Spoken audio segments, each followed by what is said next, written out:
What is the definition of insanity? The definition of insanity is doing the same thing over and over again while expecting a different result. The state of Tennessee ranks 38th in the nation, according to U.S. News. People protest the implementation of charter schools here in the state of Tennessee. Save our schools, they say, and they wave their signs. But what exactly is it they're trying to save the schools from? Are they trying to save them from the ridiculously low arithmetic rates? What about literacy? Are they trying to save them from overcrowding? Because it doesn't seem that way. There's a solution to all of these problems, and the solution is charter schools. Charter schools have been proven to be effective in every place they've been used to handle overcapacity schools. They're not necessarily the only solution to these problems, but they are a tool in the toolbox. Classroom sizes are smaller in charter schools, 25 to 30 students usually. By doing this, the teachers are able to focus on all of the students. Also, when you implement a charter school, it eases the burden in the classrooms of all of the other teachers in the traditional schools.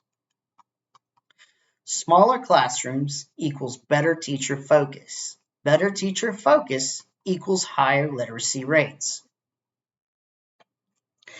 In accordance with Tennessee Code Annotated 4913-104, Section 3, all charter schools must accept anybody regardless of creed, gender, disability, or any other status. That means that regardless of what condition you are facing, a charter school cannot discriminate against them in the state of Tennessee. Funding. Well, how are these schools funded? Charter schools are public schools. In Tennessee, they are funded exactly the same way any other public school is funded. Therefore, they receive funding through TISA. TISA is the program and formula that every other charter school or every other public school uses to be funded. In Tennessee, the money follows the student. It doesn't go to the school district, it goes to the student. So it goes straight to the school. Are they competition for the public schools? In Montgomery County, we are expected to receive 90,000 people by the year 2030. We simply do not have the infrastructure to shut down a school, even if we wanted to. There's no way we would be able to do that. So how is a charter school going to shut down a public school by outperforming it? Simply not going to happen. It's silly to think that way, and also, these schools should be thought of as tools anyway, in a toolbox. These schools become public schools once they enter into a charter with the county. They are exactly the same. The only difference between them and a public school is that they are privately managed. Well, what about the results? Well, in the studies that I have found, they have all been successful when being used for overfill. As a matter of fact, I haven't found a case where they were unsuccessful when used for overfill.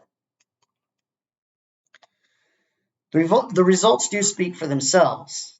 According to U.S. News, 22% of the top high schools are charter schools, even though they only make up 12% of the schools in the nation. Those are very hard numbers to argue against. So I'd say they're pretty effective.